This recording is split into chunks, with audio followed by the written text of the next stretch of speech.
Hello, everybody. Welcome back to the channel. Today is another one of those opportunities that I had to bring in somebody smart to talk about something that people ask me about all the time: SEO and lead generation and those kinds of things. Many MSPs seem to want to lean heavily into SEO. And so why wouldn't I bring on an expert who knows a thing or two or three or 10 about SEO? So Hunter Nelson is with me today from Tortoise and Hare Software. And Hunter, tell us a little bit about your background and all that, and then we'll kind of get into some of the talking points we want to get into today. Sure. So got my IT degree from Florida State back in the day. Spent about 10 years in tech, half of those as kind of a BA type role, configuring mostly marketing software products as like a implementation analyst, that sort of deal. And then about half of that was as a full stack .NET developer. And then started my business in 2018, originally intending to start a GDPR SaaS compliance tool, kind of betting that a national law would be passed here in the US. And then that never happened, and kind of went the state by state piecemeal route, was kind of trying to do some software consulting on the side. What that really wound up kind of manifesting as was building business websites for people with WordPress. And I really wanted to start a business more than any specific business. So I've done everything the longest, hardest possible way that you can. And I wound up kind of pivoting into a marketing agency, kind of by way of web development, and got lucky enough to get in with a MSP in my local area through doing some local networking, and they liked my tech background, and through the long and winding road have found my way into the MSP marketing space, and have been doing this about 7 years. Awesome. Yeah, the long and winding road seems to resonate with the MSP space too. That's usually kind of how MSPs kind of got their start, kind of a similar type of path. So let's get into it. Let's talk a little bit about SEO and let's start with the kind of the top view, right? So what's the state of SEO in 2026? Because there's lots that seem to shift in this world. So tell me a little bit about what's going on. What's the latest, and what can MSPs expect? Yes, SEO has, in my opinion, probably been affected more by AI than any other white collar discipline. And that really started about 18 months to 24 months ago. And I think a lot of other white collar disciplines are kind of like feeling the effects of what SEO has gone through over the past 18 months or so, and that kind of everything has changed. SEO is a field that is driven primarily by creating text-based web content, which is, you couldn't dream of a more perfect thing for AI to help out with these chatbots and LLMs. So that's been an interesting thing, but that's had a lot of impacts on SEO and really like Google handling kind of the operational challenges that have come from a flood of content kind of reaching the web. There's a strong incentive for people to try to leverage AI to kind of take shortcuts with SEO and look for fully automated solutions. And, we might get there someday, but it's still not there yet. And that's really resulting in a lot of effects like lower indexing speeds, and the bar for quality really raising pretty significantly in the past 6 to 12 months for, what's even going to get indexed. Crawl rates on websites are down. So if you publish something now, it's, you might have one chance to get a good look at it, and it might not get recrawled again for 3 or 4 months, which is in contrast to how things have kind of been historically. You could get content indexed pretty quickly historically. The bar for quality was lower, and if you made errors in your kind of first publish, you could request a reindex and typically get things recrawled and reindexed within a week versus 4 months or longer now. And AI is having plenty of other impacts as far as like how the SERPs are changing and how buyer journeys are also being impacted with shifting search behavior from traditional search engines to AI platforms. Sure.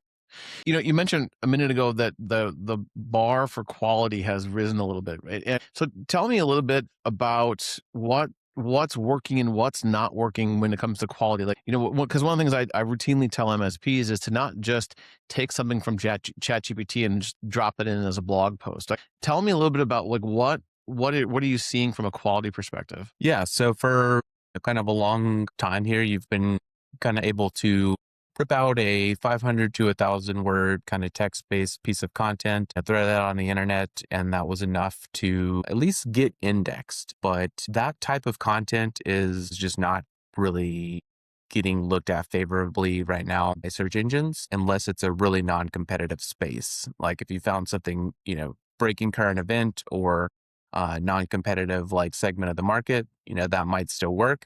But if you're going into a, more commoditized area, like IT support specific content, network support specific content that's on commercial intent keywords, you really need to think about like, how can I create a, world-class kind of buying experience? Or if it's more of an informational piece of content, how can I create a resource?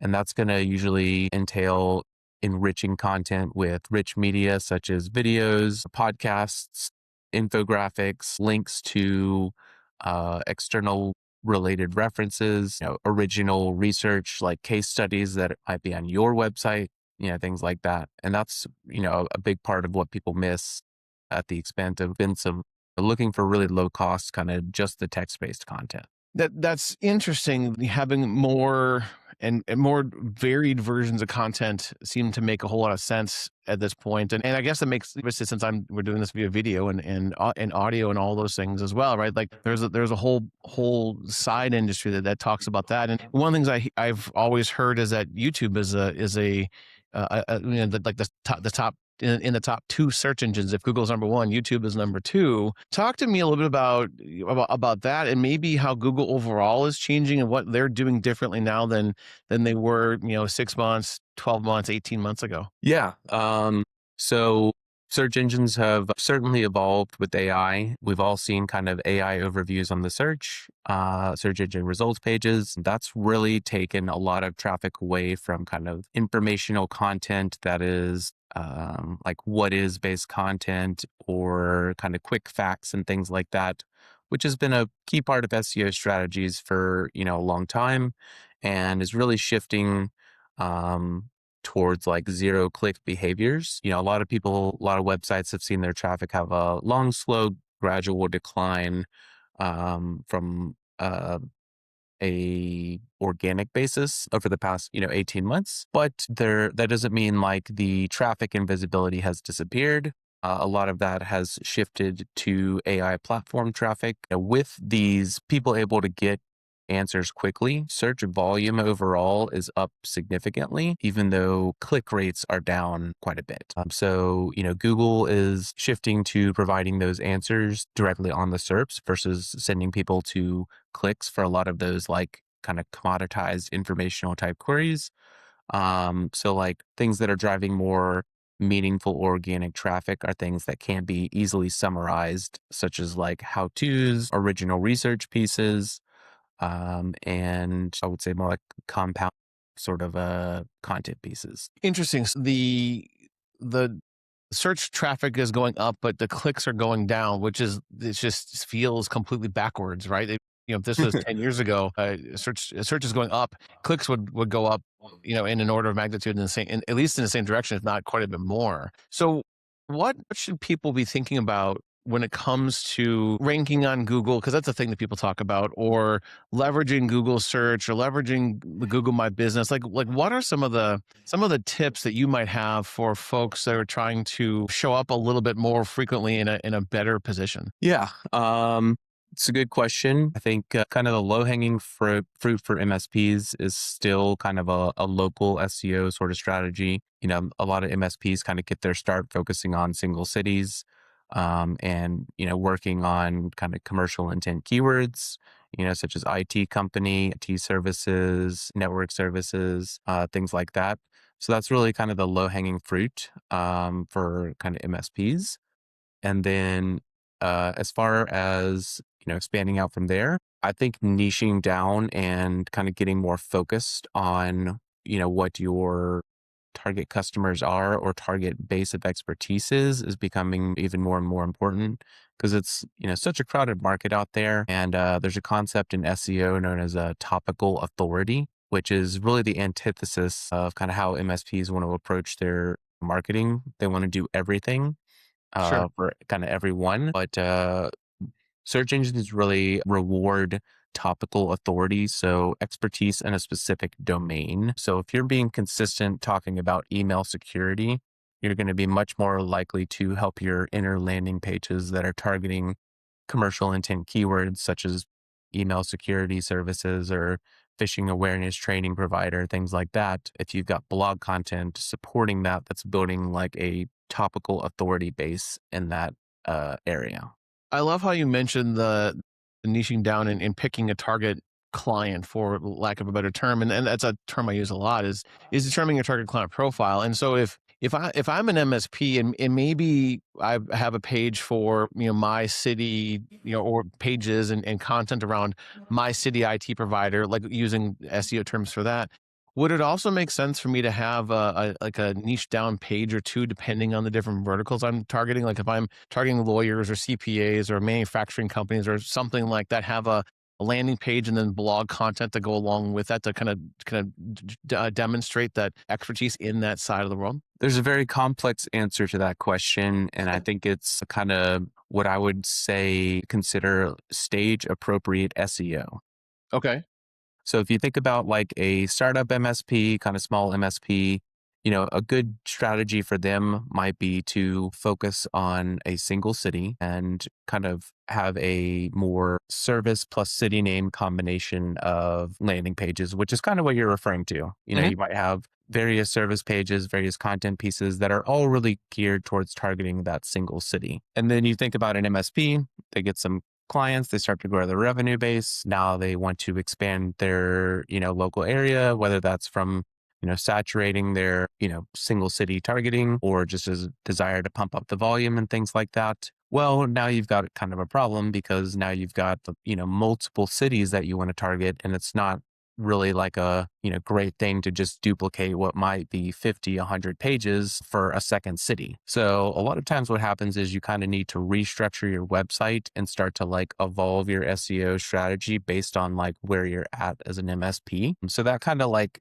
tier one approach, I would say, where you've got city plus landing pages combination, not going to scale infinitely. Like as your MSP grows, you really need to shift away from a local SEO strategy more towards like, again, that niche focus and start building topical authority in an area, whether that's a horizontal slice of the market across like a domain like email security or a vertical slice of the market like, healthcare companies or legal companies and things like that. Because if you try to kind of just keep spamming out those landing pages that are city name plus service name combinations, eventually what you'll reach is a point of what's known as keyword cannibalization, where your pages start to compete against each other and then your traffic will kind of like fall off the map essentially because Google views those in a lot of cases as doorway pages. When your site is a single city site, that is the main content of the site. But if Sure. you start externalizing your location wings of the site and then having a core set of content that's not location specific, those pages that were a great asset now become a liability because they start to be viewed as doorway pages because they're not the core content of the site. Consolidate focus there into a smaller set of pages that are location focused and focus more on your core set of pages, which is admittedly a very tough transition to make.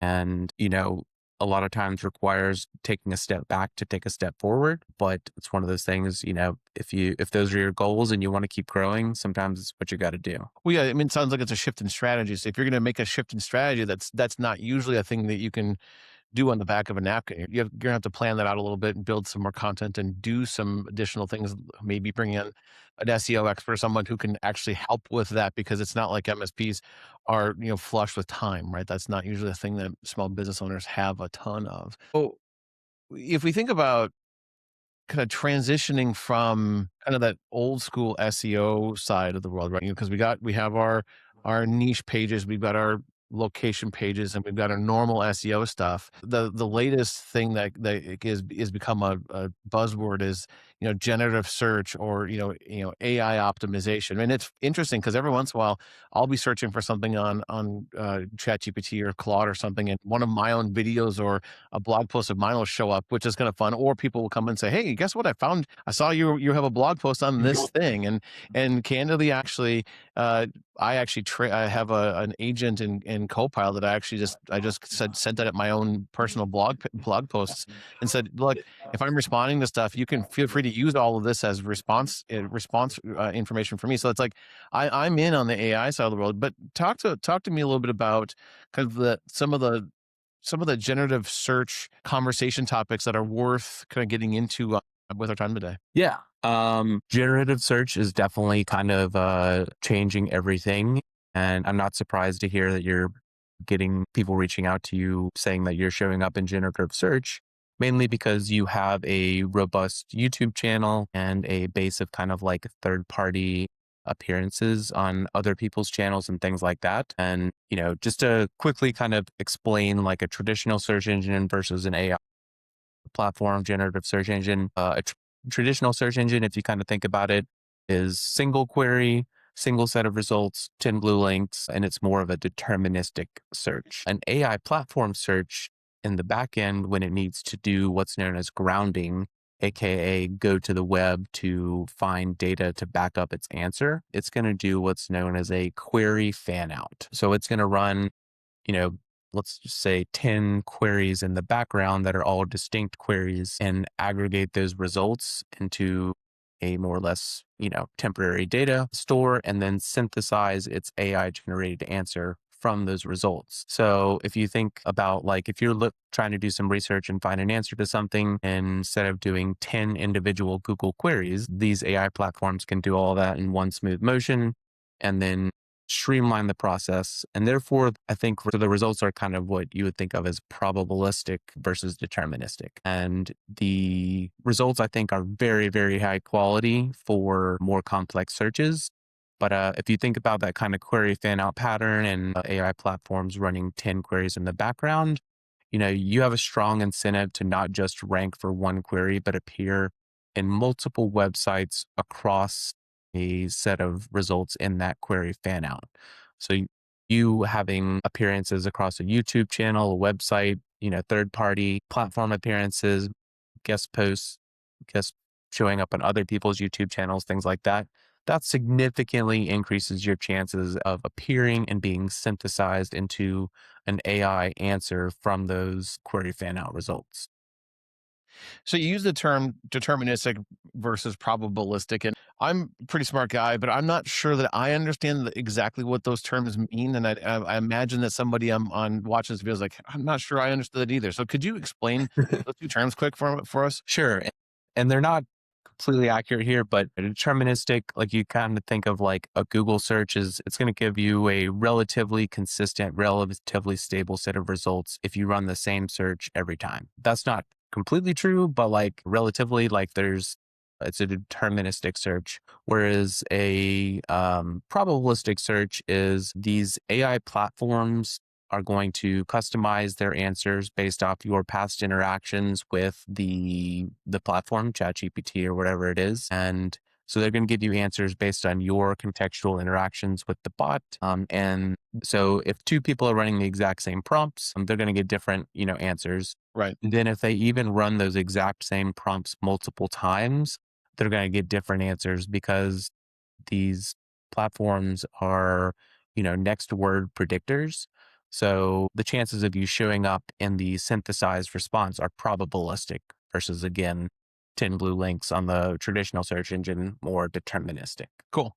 That's helpful. Just thinking about that in that context. So if we think about generative search and kind of working your content to show up in generative search, is that a thing that's like repeatable at this point? Is that a thing that people like standard companies are doing at this point, or is that a thing that's still coming? Talk to me a little bit about that. Yeah, so that is one of the boon of many SEOs right now is that attribution. Sure. Attribution is very tough right now because all of this is a black box. These platforms aren't exposing any sort of reporting layer or data layer. And realistically, like what's happening is a lot of people are conducting research within the platforms. And then if they're going to come and reach out to you. They might click directly on a cited source within the platform, and you might get a referral visit from chatgpt.com to your website. Mhm. But like what's most of the time happening is they're either going to come via a direct visit or a branded search, because they'll open up Google on the side and Google, oh, like I liked the name of this company that I saw in my chat window. Let me just Google them real quick. And again, get that deterministic, result of the brand name. So that's really making it tough to like understand the full value of AI search right now because not all of your visits are going to be referral visits from the platform, aka somebody clicking a link and coming straight to your website. It's going to be a branded search or a direct visit because some of these platforms don't even tag their links that they're citing with a referral tag. So it'll show up as a direct visit and not a referral visit. So, is there something that MSPs should do or think about, or that content creators or small business owners should be doing or thinking about differently when putting content on the website for generative search? Or is it still kind of duly the smart SEO things, and the generative search will come along eventually? Or what are your thoughts there? Yeah. I think for one, you got to have a clear strategy. And when you have that clear strategy, organic search is still very important. It's shifting quickly towards AI being a larger, channel, but organic search is still important. And there's still a rich database of keywords available on products like SEMrush or Ahrefs, things like that, to allow you to get an understanding of what query patterns are for your target area. So setting up kind of a keyword tracking project and these tools and getting an understanding of where your website sits is still very important. And these tools will also kind of show you if you're showing up consistently in AI overviews on the SERP. And if you see that you're consistently showing up in AI overviews on the SERP, that's a pretty good clue that you can show up in synthesized prompt responses on AI platforms. And then these tools are also quickly pulling together AI visibility tracking as well. So you can come up with some like prompts that you think your target customers might be entering in, and they can track those as well in a virtual kind of like generative search engine. And, just a good thing to understand as well, when these AI platforms do their grounding and go to these query fan out patterns, they're not usually entering the prompt. They're really converting those prompts into more traditional search engine queries. You might have a 300 to 400 word prompt that you're using as your search, but that's getting converted into 10 searches on the back end that are still matching that like 3 to 7 word kind of query pattern. That is what a traditional search might look like. And you can see this pretty clearly in, your search console data, your Google search console data, which is like the source of truth for most SEO data for your website. There's been an explosion in kind of long tail searches that you can tell are coming from AI platforms. So, if we think about the kind of the 'cause you mentioned plan, a couple minutes ago, and I love the idea of having some version of a plan and kind of thinking about the strategy of all of this. Talk to me about like how you've shifted your strategy over the course of the last 12 to 18 months, because you live in this world, and SEO is one of those things that MSPs, they kind of dabble in, or they hire somebody or something in between. Like, what has your approach and strategy been like over the last 12 to 18 months, and how have you shifted what you're doing? Yeah.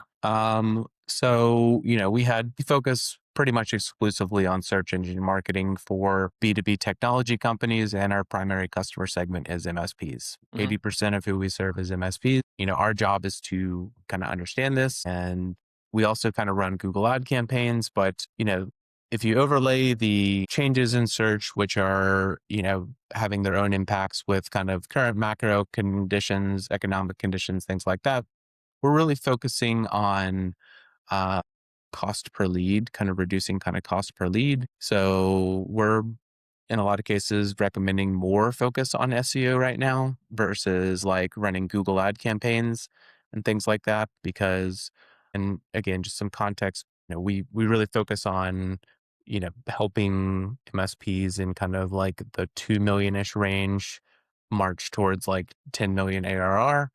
Uh, Google is still basically the number one channel or search engines for volume. And if you kind of look at volume and cost per lead, mature technology businesses typically source 40 to 70% of their inbound leads from search, because this is a problem solution based industry. It's really hard to call somebody and say like, did you know you need network support? It's more often, our network's down. We called our MSP. They didn't answer, or they didn't give us an answer we like, and we're pissed off and we're ready to explore other options. And, that sometimes that's, let's talk to somebody in my network and go through the referral grapevine. But it's frequently also, let's go to Google and find some companies nearby and see what they have to say. So it is still a very, very important channel.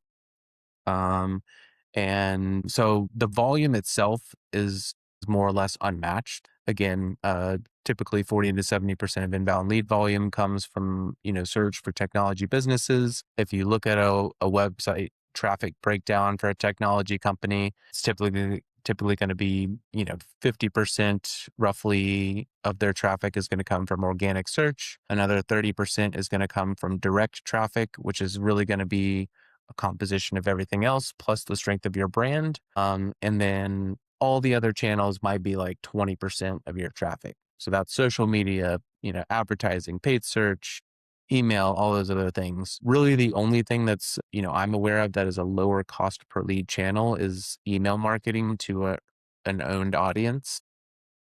Like a newsletter or something like that? Yeah, like a newsletter or, people who have opted into your list. So, we're focusing more on SEO than Google Ads than we have in the past, but Google Ads is still effective, but the economics are tough. SEO is a long-term channel for businesses that have more aggressive growth goals. It's definitely not a fit for new businesses or really smaller businesses. You want to have some more establishment in your who you're targeting and things like that. And I think that's kind of problem is going to get worse, with the reduction in crawl rates and bar for quality and things like that. It's just going to be harder for a new business to extract SEO value moving forward. Yeah, one thing I've always thought and sort of seen at least a little bit is that SEO is also not a quick turnaround, right? That work you do today on SEO seems to start paying off 6 months from now or 12 months from now or not, something like that, not next week or even next month. Is that a fair assessment based on what you see, or is there something that you do differently, or because you focus on that, you have a little bit quicker turnaround? Like, what does that look like for you? Yeah, we have a great video for this that kind of breaks this down on our YouTube channel called Why SEO is Such a Bad Fit for New Businesses. Sure. And it really like kind of walks through the life cycle of a page after getting published. And you can visually see essentially like there'll be an initial big spike, and that's kind of Google more or less entering your page into the auction of like, where should we rank this thing? And then that initial spike will kind of like come back down to earth. And then over a 6 month period, you'll essentially see it go through a machine learning process to where it should kind of like finally rank. And that's assuming that it's a high enough quality page that it, can compete. If it can't compete, you'll just never, it'll just fall off the map. But if it's a strong page, it'll again take 6 months to really go through that leaning machine learning process to get where it's going to kind of settle in. And then again, the page from there typically has about a 2-year life cycle before it starts to get lower trust. There's a concept, content freshness, query deserves freshness in the SEO world. Like generally you want to be touching pages about every 2 years, and that's become more important. Studies are showing that the AI platforms are weighing content freshness more than traditional search engines. I can see that. Yeah. So a couple minutes ago, you mentioned social, and if I think about kind of the idea behind having some version of a marketing plan, SEO plan, website traffic plan, whatever you want to call it, social probably plays in there too. Talk to me a little bit about how you might be leveraging social these days, and what are you seeing in the industry with social media posts, whether it's Reddit or LinkedIn or Facebook or TikTok or kind of wherever. Like, what are you seeing these days? Yeah, and that this kind of circles back to maybe an incomplete answer to your last question of how shifting strategies. Yeah. So, in my opinion, social media really plays a role as a lead nurture mechanism. So, I do think it's important. I post on LinkedIn, almost every day, and we don't do as good a job on our company page as I should. But, if you look at posting on social media 3 times a week, spending 15 minutes a day on, LinkedIn, but I'll come out to maybe I'm boggling the math here. Maybe it's 5 days, but I've done the math and it's about 40 hour week a year. So, if you think about that time spent and, let's say you can get 2 good referrals or 2 good clients that come from your LinkedIn posting, every, per year, that's one of the most cost effective ways that you can generate business for your brand as a founder or CEO. So I think, personal posting is essential and a very high value, high leverage activity. Company pages are, a different animal. Again, I think they're more of a lead nurture mechanism than a lead generation mechanism. But you might want to talk to Taher and then with MSP Camp about that one because he's got more insights there. Sure. Yep. But we are putting a increased focus on retargeting on social media now as part of reacting to these changes. The tough part about retargeting ads on social media is that you have to have enough traffic to build retargeting audiences. And typically the way you generate enough traffic is by having some form of established SEO pipeline with blog content, things like that. Pixel rates on, social media traffic are 20-30% because people have to be signed into the platform when they visit your website. Oh, If okay. 1,000 people visit your site in a month, you might get 200 in your retargeting audience. And then these retargeting audiences usually need about 1,000 people to even deliver their campaigns. So, you need some sort of established traffic base to make retargeting viable. We have that, and most mid-market technology companies do have that. So we're putting increased focus on retargeting and lead nurture and just really like getting more out of the traffic that we have, putting an increased focus on brand, optimizing conversion rates on websites because, we're going into what is most likely going to be a lower traffic environment, even though people are still like discovering brands on these AI platforms. They might not always be coming to your website at the time. So we're Sure. gonna be looking at a lower traffic environment. So we want to make sure we're maximizing our ability to convert that traffic and also staying top of mind when people do essentially show intent because a website visit is going to be a much more high intent activity moving forward as well. One thing I wonder if we think about social, and I usually include Reddit on social as well, although Reddit can be a bit of a mess depending on the day. And I spend a lot of time on r/MSP because, of course, that's my target client profile, whether it's my day job or whether it's my YouTube channel. And so, of course, I answer lots of questions on Reddit, whether it's directly with a, hey, I think about this with a video link, or just answering because been in the space for a long time. What are your thoughts on Reddit for MSPs, especially if you think about either local subreddits or maybe even their vertical subreddits, or like what do you have any kind of Reddit thought or thoughts around using Reddit for lead generation? Yes, but maybe not in the way that you expect. If you look at the websites that are cited most often in AI responses, LinkedIn and Reddit are 2 of the top cited areas. So they have a material SEO impact if you're there discussing your brand and kind of injecting brand mentions into conversations. So like historically, backlinks have been a very important part of SEO, aka people linking from an external website to your website. But with these AI platforms, brand mentions are becoming more important. So people just saying like, hey, Pax8 is a great company, or people just discussing Pax8 on Reddit or on LinkedIn is a good way to build that authority and the marketplace and have search engines view your site as a go-to resource. And also a quick shout out to Pax8. I saw that y'all were cited as the #1 vendor as voted by MSPs over Microsoft, which was pretty cool. That's pretty cool. Yeah.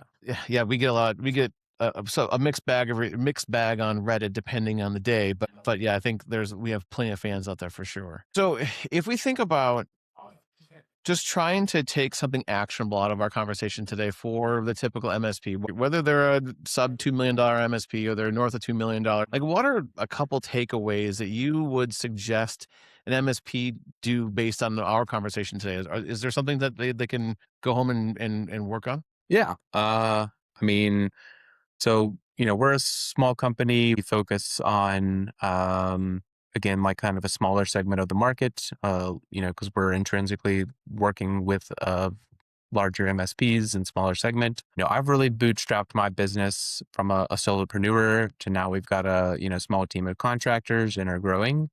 And I primarily built my business off of SEO, and I've really stuck to a schedule starting out, building one landing page per month and creating one blog post per month. And that was really how I kind of got the, SEO game cooking over a long time horizon.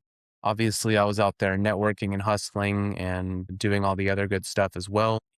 I view a lot of other activities in marketing as how you generate leads, but I view SEO as how you build a business Okay. because that's going to be the long term thing that allows you to step away from lead gen and marketing at certain points in your journey and still continue to get sustainable lead volume. Because, that's the conundrum a lot of MSPs face is like, when you're not working on the business or when you're working in the business, you're not working on the business. And SEO is that thing that allows you to always have that presence of, lead flow and growth while you're in those phases of your growth journey that you're stuck working in the business because it's just you've got onboarding or market disruption is forcing you to work on operations more, things like that. If you step away from, cold calling as a smaller MSP founder, or have to pull the ad budget because of economic conditions and things like that. SEO is that foundation that allows you to continue to have momentum. So again, I view a lot of other activities in marketing as how do I generate leads, but I view SEO as how do we build a business. So if I take that takeaway along with your conversation around maybe do several LinkedIn posts per week and kind of lean into those, if you kind of tie those couple things together, that's the thing that can kind of keep paying it forward. And it's not like a ton of time, right? This is a blog post. I might even say a little bit more aggressive with more than a blog post a month, maybe a blog post every week or every other week, but something like that. And you stay consistent. It's that consistency over time, I think is a thing that you would probably agree with, is that's what's going to really drive leads and people to your business. And that goes for more than SEO. That goes for things like networking groups. Like, being there consistently over time is an important thing. And if you're going to go the cold call route, being consistent with those things, like marketing and lead generation, in my opinion, is almost as much about consistency as it is almost anything else. You can actually be consistently mediocre and still do better than if you had a great post like every 47 days or so, or it's all over the place, or three posts a year, 12 or just okay posts in a year. You're going to do a lot better than if you had like six and they were kind of here, there, and everywhere, but they're like Pulitzer Prize winning posts, right? I think you're going to find that consistency pays off more. Any thoughts on that, Hunter? Yeah. What do you think the average MSP contract is for a customer? What would you say that is? Probably a couple grand, 2, 3 grand, somewhere in there. Or no, duration wise. Length of time. A length of time, probably 2, 3 years. I mean, that's kind of what we found in my former MSP. We were typically 3 years ish. Okay. Yeah. I would say they typically range from 1 to 3 years. So totally agree. But if you think of your buyers being locked into 3 year contracts, you know, if you go 18 months, you've only hit half of your addressable market. So if you don't market for at least 18 months, you're not even reaching half of your addressable market coming into their buying window. So yeah, marketing has to be a long-term consistent process. Well, and we actually in my former MSP, we were month to month, but our average contract length was about 3 years, right? So yeah, and people's buying windows are they're all over the place, right? And it's really more about showing up in that window and like being able to like pop through that window when it comes open. So I love that. What did I miss? What other topics do you want to get into today that are gonna leave a mark with any viewers of this show? I think we did a pretty good job. SEO is a again very important channel. The weekly publishing schedules and things like that, can be good, but I typically encourage people to slow things down. I think the one landing page, one blog post per month, over the long time horizon is a more sustainable approach because you can't develop a negative relationship with doing your marketing. And if you try to go too hard too fast, like you just can't be in a hurry to do SEO because it's going to drive you insane. So slow things down. It's a marathon, not a sprint, but it does work. It's very effective, and you'll be glad you did it once you kind of hit that point of like, aha, this is why this is people focus on this so much. Sage advice. Yeah, I think that's smart. And you can always ratchet it up if you find that you like it, or it's paying off early or whatever. You can always turn it back up if that's a thing you want to do. So I love that advice. So do me a favor and tell us how people can reach you. Obviously, I'll put all your contact information in the description of the video. I'll also drop that other video that you mentioned earlier in the link in the description of this video as well, so that way folks can find it easier. But how can we find you on the internet, sir? I believe it's linkedin.com/hunterin. But yeah, LinkedIn's probably the best way to keep in contact. Most of the customers that we talk to and then close a year to 18 months later. So, I mean, it's usually a kind of first touch because, we are experts and are probably bringing some expertise to the table that is typically not valued or even understood until you've gone and kind of gotten burned by an SEO agency. Because I mean, I hear that a lot. go take the risk of kind of finding one of the offshore providers because there are good ones out there, and you might get lucky. But I would say we're usually the second or third stop on a lot of people's journey. So Yeah. yeah. Well, and the buying window for MSP stuff is also similarly long too. So I think again, it's another resonance with the average person watching this video. So Hunter, thank you for your time today, and it was great to learn from you. And I think we had a great conversation with plenty of information for folks to take home. So we'll drop your contact information and all that stuff in the description of the video, and so folks can find that easy on the way out. So with that, thanks for hanging out with us today, and I'll see you next week. Thanks for having me. Absolutely.